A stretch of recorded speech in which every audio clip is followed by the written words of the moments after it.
Hello बच्चों, my self VK Garg और इस वीडियो में हम लोग देखने वाले हैं थर्मल प्रॉपर्टीज ऑफ मैटर के वीडियो सॉल्यूशंस फ्रॉम 51 टू 75। ये थर्ड पार्ट है इस चैप्टर का और यही लास्ट पार्ट है क्योंकि इस चैप्टर में ओनली 75 क्वेश्चंस आर देयर। तो स्टार्ट करते हैं बेटा with question number 51 from very popular book NCERT at your fingertips by the publication MTG. 51 question is related to 50 which was covered in part 2 of this chapter.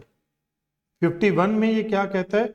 Equivalent thermal conductivity. यहां पर हमने temperature निकाला था, यहां पर हमें equivalent thermal conductivity निकालनी। तो कैसे कर सकते हैं? ये जो दो रॉड हैं आप इनको दो रजिस्टर सीरीज में अज्यूम कर सकते हैं। ओके, अलग अलग मेथड हो सकते हैं। एक मेथड ये भी है, इक्विवेलेंट रेजिस्टेंस कितनी हो जाएगी बेटा? इक्विवेलेंट रेजिस्टेंस हो जाती है सीरीज में R1 प्लस। अब अगर आप देखें तो यहां पर ये रेजिस्टेंस इस रॉड की थर्मल कंडक्टिविटी थर्मल रेजिस्टेंस के साथ कैसे रिलेट करती है बेटा? ये होता है L/K formula. It is called thermal resistance of a rod. The thermal resistance offered by a rod to the flow of heat through it. Okay बेटा, तो जब हम इक्विवेलेंट ड्रॉ करते हैं तो इक्विवेलेंट का मतलब क्या होता है कि dimension should be kept same. ये 2L लेंथ का हो जाएगा और ये K इक्विवेलेंट होगा। तो ये हमारे पास क्या लिखेंगे? 2L divide by K equivalent into A, और ये हो जाएगा L/K1A और ये हो जाएगा L/K2A।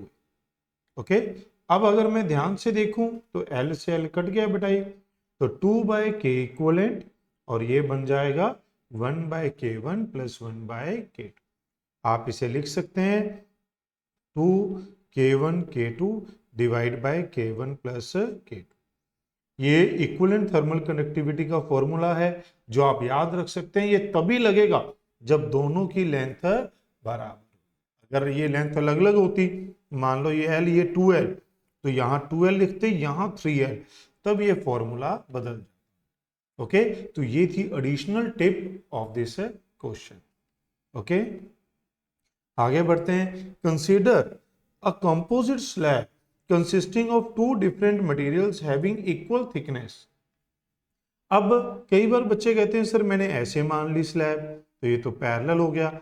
जो इन जनरल ऐसे क्वेश्चंस में आप बाकी जगह भी अगर आप प्रैक्टिस करेंगे तो slab is considered like this, कि ये हमारे पास कोई एक लेयर है जो दो मटेरियल से मिलकर बनाई गई है और इक्वल थिकनेस कह दिया तो ये वाला वर्ड यूज किया जाएगा इक्वल के लिए। लेंथ बोलता तो मैं इसको इस तरीके से मान लेता कि ऑफ इक्वल लेंथ और पैरेलल में पड़े हैं K2K the equivalent thermal conductivity. तो पिछले वाला क्वेश्चन ही फॉर्मूला ही लग जाएगा बेटा, 2K divide by K plus 2K, तो इट बिकम्स 4K/3। क्लियर है? नेक्स्ट क्वेश्चन बेटा, अगर हमारे पास मान लो पैरेलल में होते तो क्या आंसर आता? पैरेलल में क्या हो जाता है? K1 plus K2/2 if their areas are same of course, तो ये बनता 3K/2 और वैसी कोई ऑप्शन भी नहीं है, तो कोई कंफ्यूजन वाली बात ही नहीं है बेटा। Okay, moving toward question number 53 number question क्या कह रहे हैं ध्यान से देखेंगे। उसमें भी सेम कंसेप्ट के ऊपर फॉर्मूला लगेगा। Two rod of equal length and diameter, length भी बराबर है डायामीटर भी है, having thermal conductivity, they are joint in a series. तो इक्वलेंट क्या आ जाएगा बेटा? 2 इंटू K1, K1 कितना है 3, K2 कितना है 4, डिवाइड बाय 3 प्लस 4। तो आप देख सकते हैं 24/7, 3, 34, 8, 2, 2 कुछ इस तरीके से आ जाएगा। तो अगर हमारे पास देखिए 6, ये आ गया 8, तो 3.43 first option is the right answer. Okay, वैसे अगर कभी बात करने का मौका मिले जाए इनको मैं सजेस्ट करता कि एक आधा डिफरेंट लेंथ का क्वेश्चन देना चाहिए था, सो दैट बच्चा समझ पाता कि मैं इक्विवेलेंट अगर डिफरेंट लेंथ के आ जाएं तो कैसे होंगे। कोई बात नहीं, जो हम मॉडिफाइड सीरीज शुरू करने वाले हैं अभी इसके बाद, उसमें हम इन क्वेश्चंस को इंक्लूड करेंगे। ये काफी पॉपुलर क्वेश्चन है, ये आप करंट इलेक्ट्रिसिटी में भी देखते हैं, कैपेसिटर में भी देखते हैं।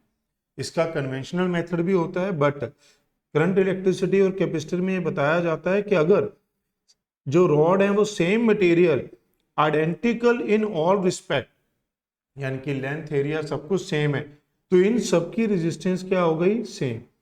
कैपेसिटर चैप्टर में 12th क्लास में कैपेसिटर चैप्टर में अगर कैपेसिटेंस सेम हो, करंट इलेक्ट्रिसिटी में रेजिस्टेंस सेम हो, तो जो जंक्शन का टेम्परेचर है ये मेरे पास क्या हो जाता है बेटा, तीनों टर्मिनल के टेम्परेचर का सम डिवाइड बाय 3, तो कितना आ जाता है 60 डिग्री सेल्सियस, ये आंसर है, बन जाएगा। ओके, अदरवाइज करंट इलेक्ट्रिसिटी में हम नोडल मेथड लगाते हैं कि तीनों डायरेक्शन, मान लो ये तो 90-90 है, तो आसानी से कह सकते हो इधर से करंट हीट आएगी, इधर से आएगी, इन दोनों का सम इनकमिंग इक्वल टू आउटगोइंग। अगर मान लो ये 40 होता तो हमें नहीं समझ में आता कि कहां पर करना है, तो हम तीनों से ही आउटगोइंग करके उसका सम 0 कर देते। तो उस तरीके से भी आप इसे कर सकते हैं, वो नोडल मेथड में आप समझेंगे डेफिनेटली, जब करंट इलेक्ट्रिसिटी के क्वेश्चन आएंगे वहां जरूर मैं आपको वो लगाकर समझाऊंगा। इस क्वेश्चन को देखिए 55, ये क्या कहता है, क्यूबिकल बॉक्स है, एक क्यूबिकल बॉक्स है, तो अगर मैं साइड से देखूं तो मुझे ऐसा एक स्क्वायर फेस दिखाई देगा। इस स्क्वायर फेस के अंदर क्यूबिकल है जिसकी कुछ थिकनेस भी है, कुछ ऐसे ये दिखाई देगा। ये स्क्वायर फेस के अंदर ऐसे मान लो ये बॉक्स है, आप समझ रहे हैं मैं क्या कह रहा हूं, तो ये बॉक्स है हमारे पास, ये इसकी साइड है 20 सेंटीमीटर, 20x20 का है, 20x20, ओके। और जो इसकी थिकनेस है, ये इसकी थिकनेस कितनी, 5 centimetre, okay. If 5 kg of ice is put in the box, box के अंदर हमने आइस डाल दी बेटा, the amount of ice remaining after 10 hours. अब आइस से आउटसाइड टेम्परेचर 50, आइस है 0 डिग्री सेल्सियस पे बाय डिफॉल्ट मान लेंगे, आइस से कुछ हीट बाहर जाएगी, उस हीट के बाहर जाने से ये आइस मेल्ट हो जाएगी, क्योंकि आइस अपनी, सॉरी उल्टा बोल दिया हमने, बाहर से हीट अंदर आएगी, क्योंकि बाहर 50 डिग्री सेल्सियस है ना बेटा, तो इस हीट के अंदर आने से आइस मेल्ट होगी, ओके। वो कितनी मेल्ट होगी वो हमें देखना, कैसे देखेंगे, अगर हम देखें तो हीट कितनी अंदर आएगी पर यूनिट टाइम, ये क्या होती है, हीट पर यूनिट टाइम, ये होगा के a temperature difference divide by thickness, इसे वैसे तो डेल्टा एल लिख लेते हैं लेंथ की तरह। अब अगर हम देखें तो के की वैल्यू यहां लिखी हुई है, ये एक फेस में से है, टोटल फेस कितने होते हैं बेटा क्यूब के, 6, 1 2 3 4, एक फ्रंट 5 और एक बैक 6, तो 6 फेसेस, ये 6 क्यों लगा है हमारे पास, नंबर ऑफ फेसेस। यहां आप वैल्यू पुट कर सकते हैं, है ना, वैल्यू 6, के की वैल्यू क्या है हमारे पास, पहले 6 आगे ले आते हैं, के की value 0.01, area 20 into 20 10⁻⁻⁴ into temperature difference 50, thickness 5 centimetre, okay. Thickness कितनी है हमारे पास, 5 सेंटीमीटर, आप देख सकते हैं ना यूनिट्स को। अब अगर आप ध्यान से देखें बेटा, ये हमारे पास -2 कट जाएगा, ये जीरोज 1 2 3 और ये 10 इसके साथ कट गया बेटा 4, तो क्या बच गया, 2 इंटू 6 डिवाइड बाय 5, तो ये 12/5 2.4 जूल पर सेकंड जा रही है। हमने किस में देखना था बेटा, 10 आवर में, तो टोटल हीट कितनी गई होगी, अब इसको H से लिख लेते हैं क्योंकि क्यू क्यू सेम हो जाएगा। टोटल हीट इन 10 आवर वो हो जाएगा 2.4 इंटू 10 आवर, एक आवर में 3600 सेकेंड, तो ये आ गई जूल। अब इस हीट को आइस क्या करेगी, एब्जॉर्ब करेगी और मेल्ट हो जाएगी। तो mass of ice melt into latent heat of fusion. तो आप देख सकते हैं, सॉरी सुन सकते हैं, बाहर पटाखे जल रहे हैं, दिवाली का टाइम है और मैं आपके लिए यहाँ पर रिकॉर्डिंग कर रहा हूँ। तो बस हमारे इस एफर्ट के लिए एक लाइक तो बनता है बेटा, है ना, लाइक जरूर करें। अब अगर हम देखें लेटेंट हीट ये कितनी है बच्चों, 335 इंटू 10⁻³ ओके, ये हमारे पास 2.4 इंटू 10 इंटू 36 ऐसे कर सकते हैं। अगर हम इस जीरो को यहाँ पर काट दें तो ये डेसिमल लग जाएगा यहाँ पर, तो मास ऑफ आइस क्या बचेगा, 2.4 10 इंटू 3.6 डिवाइड बाई 335। आप देख सकते हैं ये हमारे पास कुछ इस तरीके का अरेंजमेंट है, बन जाता है। तो अगर आप इसे डिवाइड करें, आप कर सकते हैं अप्रॉक्सीमेशन में, चीज़ों को लेके जा सकते हैं। यहाँ पर 3.3 लिख सकते हैं, ये 3.6 है, ये 2.4 है। यहाँ पर इसको कट करेंगे तो आपको पता चलेगा कि ये नियरली 1 है, 1 से थोड़ा सा बड़ा, तो 2.4 से थोड़ा सा बड़ा। उस तरीके से आप देख सकते हैं कि 0.25 kg के आसपास आ जाएगा। ओके, तो ऑप्शन में देखें तो ऑप्शन में तो हमारे पास कोई भी नहीं है। अच्छा ठीक है, ये मेल्ट होगा और इसने क्वेश्चन में क्या पूछ रखा है बेटा, रिमेनिंग।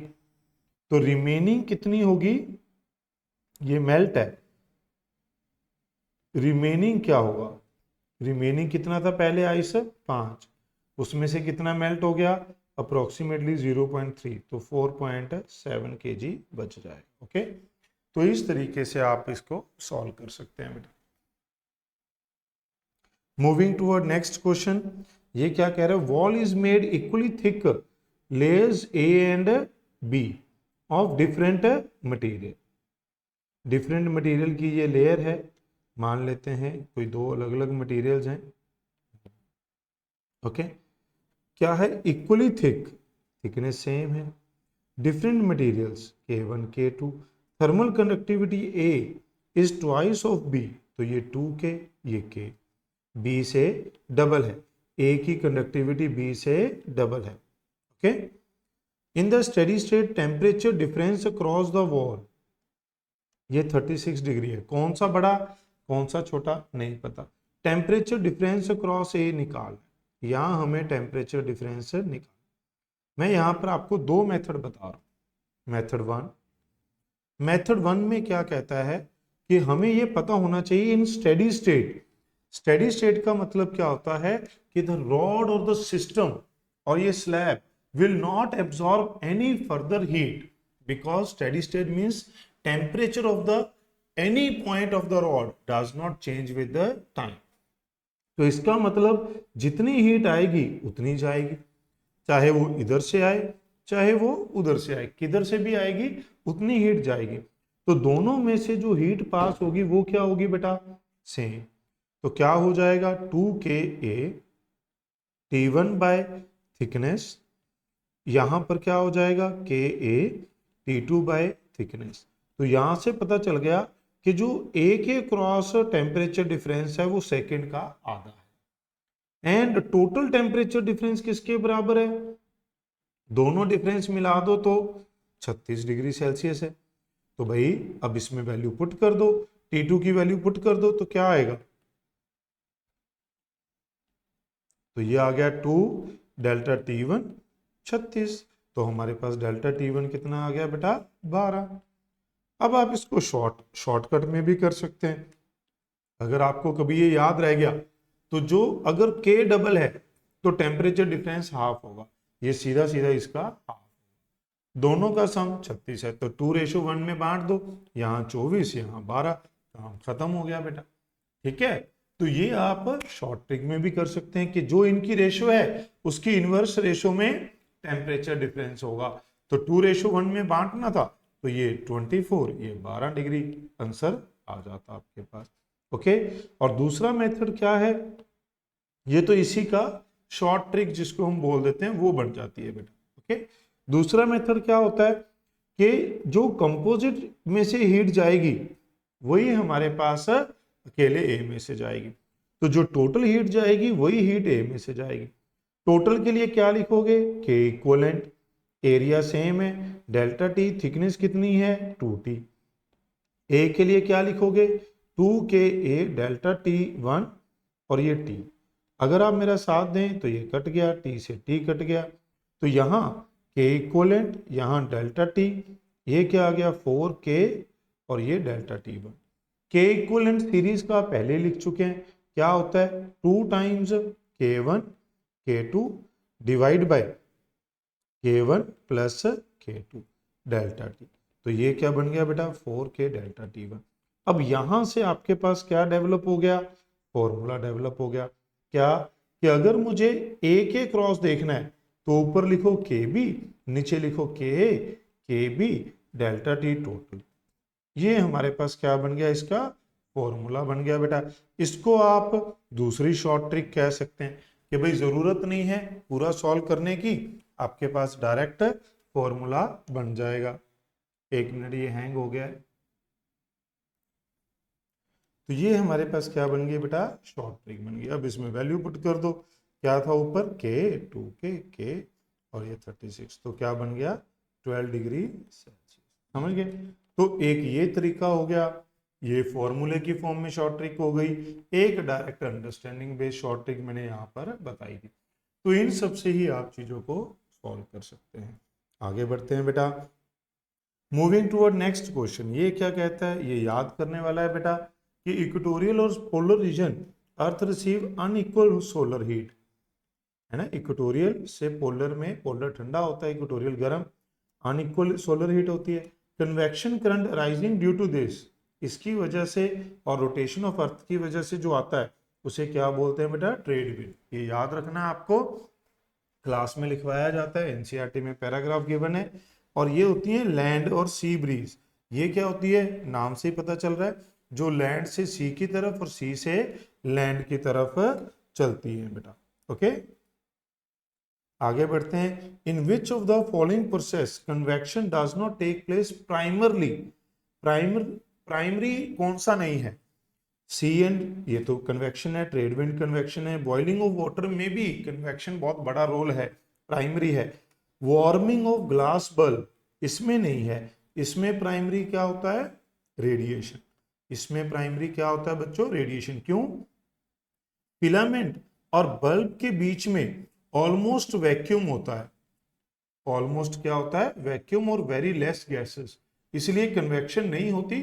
तो वो क्या होता है हमारे पास, रेडिएशन से ही हीट अप होता है। Okay, moving toward next question 59। Mud house are cooler in summer, warmer in winter. क्यों, क्योंकि mud is a bad conductor of heat and also it entrap air, also it entrap air in the walls, air is also a bad conductor।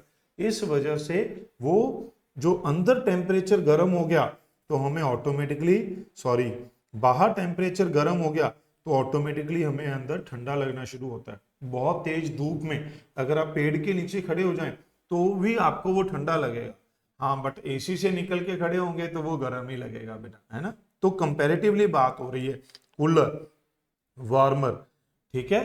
तो जब बाहर बहुत ज्यादा ठंड पड़ेगी तो अंदर हमें थोड़ा गर्म होगा, क्योंकि ये जो वॉल्स हैं इंसुलेशन प्रोवाइड करती हैं, इस वजह से जो टेम्परेचर का डिफरेंस है वो थोड़ा सा आ जाता है। मूविंग टू अवर नेक्स्ट बेटा, ये भी काफी इंपॉर्टेंट क्वेश्चन है, बच्चे काफी बार गड़बड़ करते हैं। इसमें जो है ग्राफ पूछा गया है, frequency of radiation of maximum intensity. हमें ग्राफ किसका पता है, वेवलेंथ का। wavelength corresponding to radiations of maximum intensity lambda, it is inversely proportional to temperature, it is inversely proportional to temperature बेटा। तो lambda जो होता है this is inversely proportional to frequency. तो यहां पर ये किसके प्रोपोर्शनल आ गया, इनवर्सली। तो frequency is directly proportional to temperature. तो फ्रीक्वेंसी किसके प्रोपोर्शनल है बेटा, टेम्परेचर के डायरेक्टली। तो क्या आंसर आ जाएगा, C option. Okay, moving to our next question बेटा, क्वेश्चन नंबर 61। क्वेश्चन नंबर 61 क्या कहता है, Wien's displacement law express relation between, ये जो पिछला ये लॉ था ये कौन सा था बेटा, ये वेन्स डिस्प्लेसमेंट लॉ था। किस किस के बीच में बताता है, wavelength corresponding to maximum energy and temperature, wavelength corresponding to maximum energy and temperature बेटा। ओके, आगे बढ़ते हैं।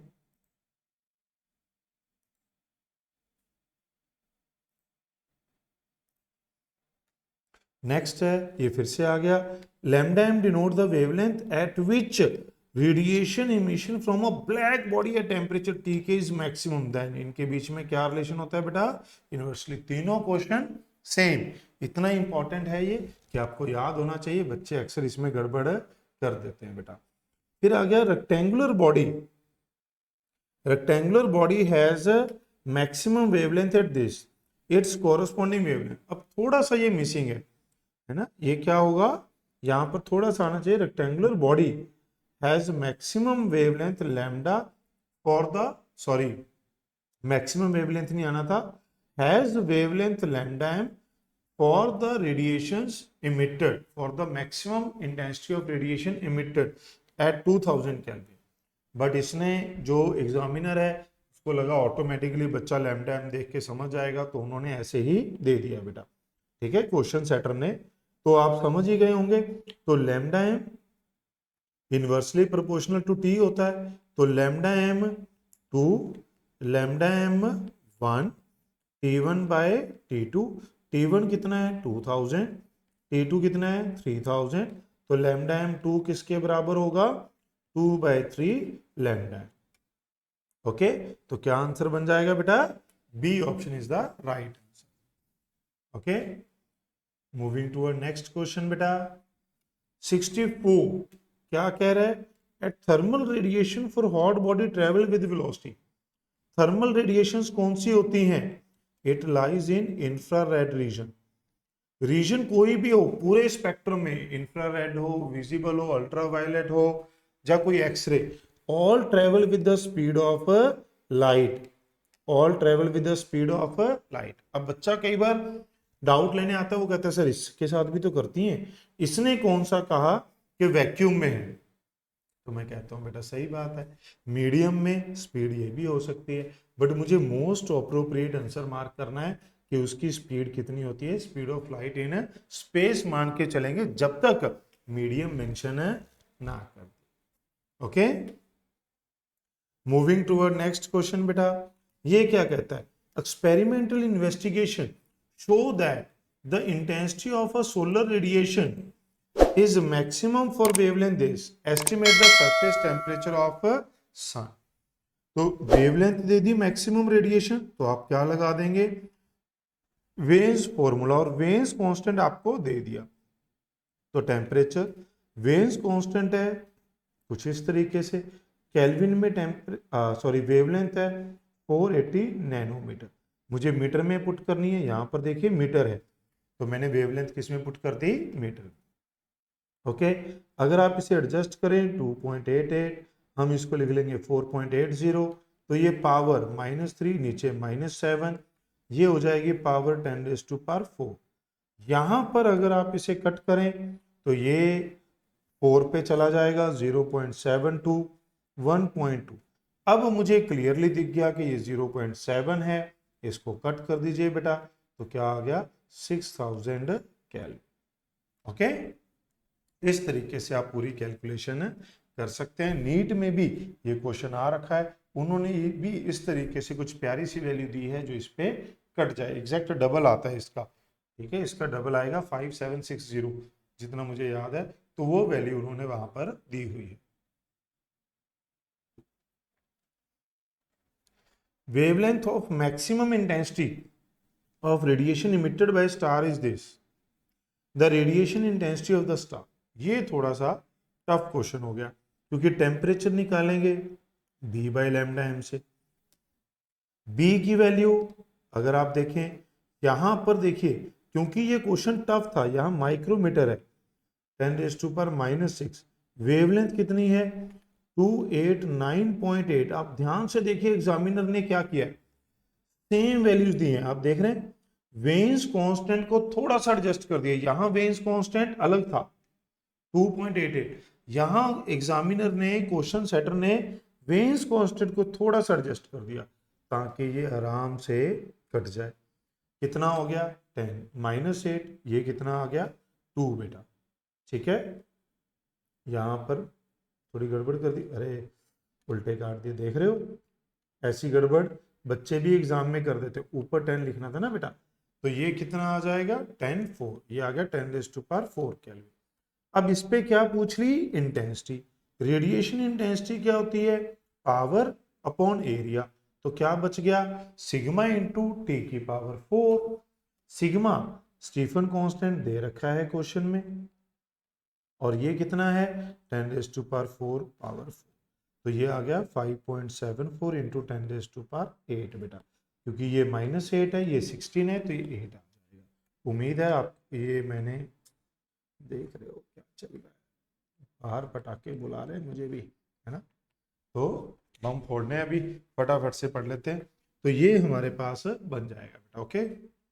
तो नेक्स्ट है temperature of the sun were to increase from this to this if radius are this to this, ratio of power emitted, power जो होती है emissive power it is equal to sigma A T raised to power 4, और जो area होता है ये होता है 4πr²। सन क्या है, स्फीयर, तो स्फीयर का एरिया लगेगा बेटा। तो अब अगर मैं रेशो देखूंगा E1 बाय E2, तो ये आ गया R1 बाय R2 का स्क्वायर, और ये आ गया T1 बाय T2 का स्क्वायर बेटा। तो अब अगर आप देखें तो R1 बाय R2, ये आ गया R, ये 2R, ये आ गया T, ये आ गया 2T, है ना। तो अच्छा, हाँ ठीक है, यही आना था हमारे पास, ओके। तो ये हमारे पास बन गया पावर 4, ये 1/4। ये एक्चुअली मैं इसलिए रुक गया चेक करने क्योंकि अक्सर कट जाते हैं, पर इसमें ये मल्टीप्लाई हो रहे हैं। तो जो E2 है वो कितने टाइम्स हो जाएगा बेटा, 64 टाइम्स हो जाएगा। तो E2 कितने टाइम्स हो जाएगा 64, okay. Moving toward next question 68। ये भी बहुत बच्चे डाउट पूछते हैं बेटा, बहुत सारे बच्चे डाउट लेकर आते हैं क्योंकि स्टेटमेंट समझ में नहीं आती। क्या कह रहा है, 3 वेरी लार्ज प्लेट्स। हम तो लार्ज प्लेट को भी इन्फिनिट लार्ज मान लेते हैं, इसने तो वेरी वर्ड लगा दिया, अब तो हमें इन्फिनिट लार्ज माननी ही पड़ेंगी।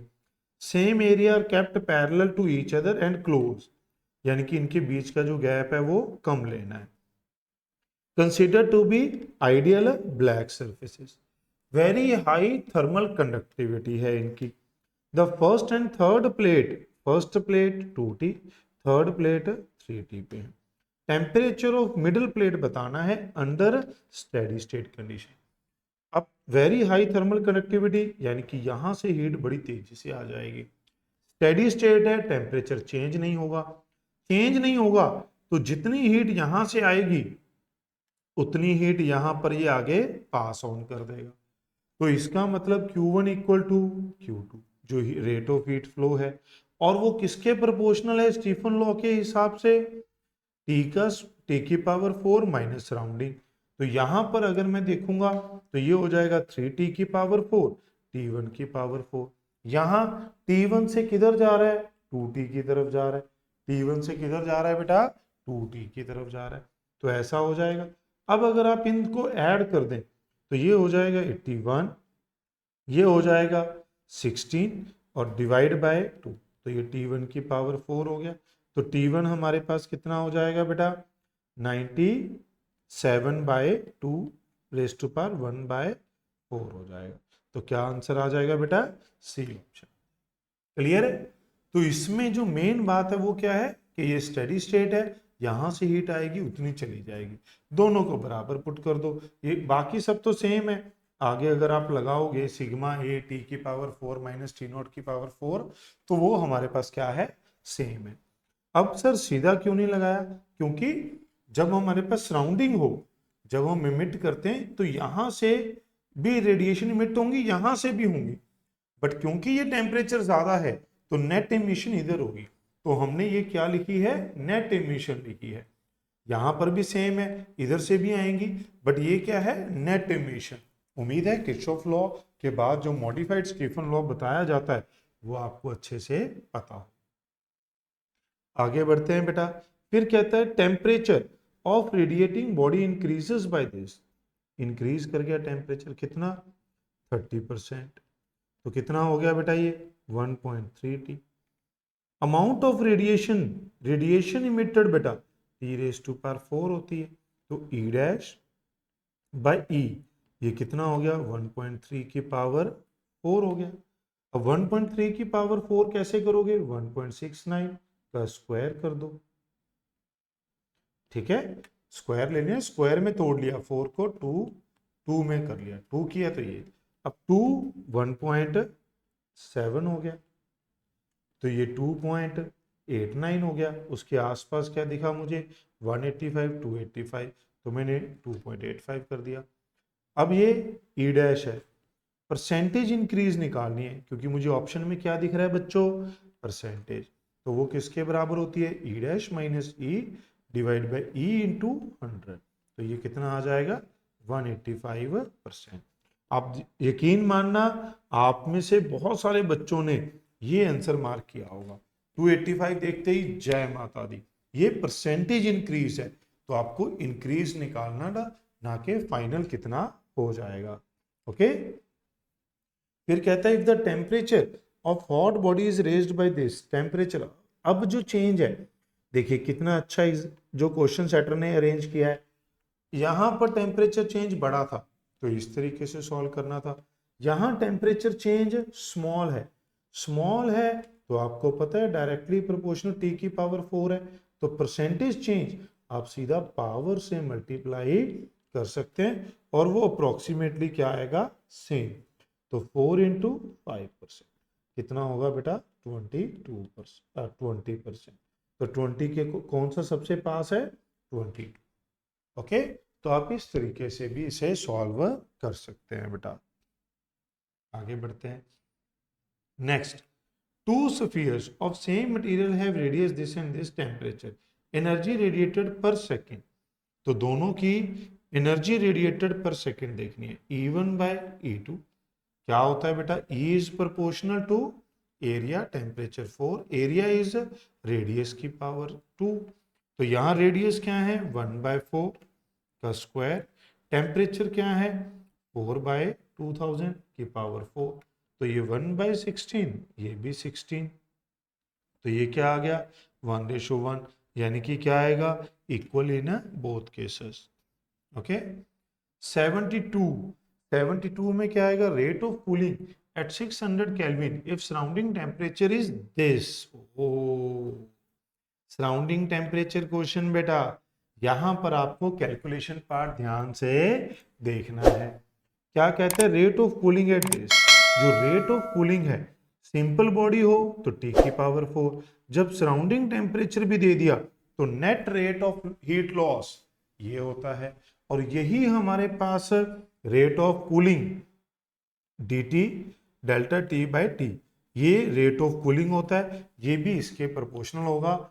कब, डेल्टा टी, भाई न्यूटन लॉ तो कहता है कि rate of cooling is proportional to delta T, वो कब होता है, when temperature difference is small, when surrounding और जो बॉडी का टेम्परेचर गिर रहा है वो जो है वो काफी स्मॉल हो, ठीक है, यहां पर कंपेरेबल है, इग्नोर नहीं कर सकते, तो ये आएगा, आपको डेरिवेशन याद होगी, उसमें इन दोनों के डिफरेंस को क्या पुट कर देते हैं, स्मॉल, ठीक है, तो यहां पर टेम्परेचर डिफरेंस इज लार्ज, तो अब ये क्या आएगा E1 बाय ई, ये रेट को अगर आप चाहें तो R भी लिख सकते हैं, तो R1 बाय R2 किसके बराबर आएगा बेटा 600, और ये है 300, ये है 900 और ये है 300 बेटा। ओके, ओके, अब पहले का क्या दिया है h, दूसरे का हमें फाइंड करना है। अब इसको कैसे सॉल्व करेंगे, पहले तो दो जीरोस सब में से कॉमन लाके निपटा दो, थोड़ा छोटा कर लो दिखने में, है ना। ये है। अब कैसे सॉल्व करेंगे बेटा, कई बच्चे क्या करते हैं यहाँ पावर सॉल्व करने बैठ जाते हैं, पावर 4 को 36 36 मल्टीप्लाई करो भाई, यहाँ 3 को सॉल्व करो, ऐसा नहीं करना है आपको, आपको यहाँ स्क्वायर कर देना है, तो सिर्फ स्क्वायर तक सॉल्व करना है। स्क्वायर तो आसानी से कर लेंगे, आप देख सकते हैं कितनी आसानी से मैं लिख रहा हूं, उतनी आसानी से आप भी लिख सकते हैं। अब आपको यहां पर फिर से इसकी स्क्वायर नहीं करना, आपको ए स्क्वायर माइनस बी स्क्वायर लगाना है बेटा, ए माइनस बी ए प्लस बी। ओके, तो क्या होगा 45 30 27, यहां 90 72। अब देखिए calculation becomes easy, no tension. यहां पर आप देख सकते हैं ये 9 पे गया, ये 9 पे गया, 3 ये 8, तो ये आ गया 3/16 h बाय r2, तो r2 कितना आ गया बच्चों 16/3h। समझ गए। तो इस तरीके से आप एग्जाम में बैठकर कैलकुलेशंस को कर सकते हैं, इसीलिए मैं आपको कैलकुलेशन डिटेल में बताता हूं, सो दैट आप सीख जाएं कैसे आपको एग्जाम में ऐसी कैलकुलेशंस को करना है। आगे बढ़ते हैं बेटा, नेक्स्ट है 73, rate of loss of heat, ये वही आ गया, proportional to temperature difference, statement is given by Newton's law of cooling. Okay, next, a glass full of hot milk is poured on the table, it begin to cool, which of the following, rate of cooling is constant, no it is directly proportional to temperature difference, जैसे जैसे ठंडा होगा temperature कम होगा, surrounding तो same मान लेते हैं, ये कम होता जाएगा तो रेट ऑफ कूलिंग भी क्या होता जाएगा, कम होता जाएगा। Temperature of milk falls exponentially, yes, temperature का ग्राफ कैसे बनता है बेटा, ऐसे एक्सपोनेंशियली फॉल करता है विद टाइम, ये करेक्ट है, हमें इनकरेक्ट फाइंड करना था, पहला ही होगा। While cooling there is a flow of heat from milk to surrounding as well as from surrounding to milk, but the net flow is this, ये मॉडिफाइड स्टीफन्स लॉ आ गया बेटा, जो है सराउंडिंग को हीट देगा मिल्क, बट कुछ कुछ अब्जॉर्ब भी करेगा क्योंकि सराउंडिंग का भी अपना टेम्परेचर है, बट ज्यादा कौन सी होगी, लॉस, तो नेट क्या होगा, लॉस।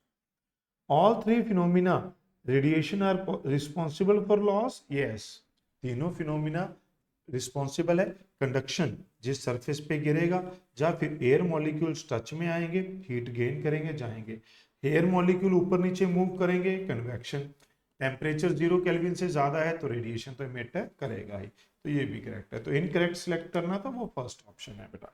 ओके,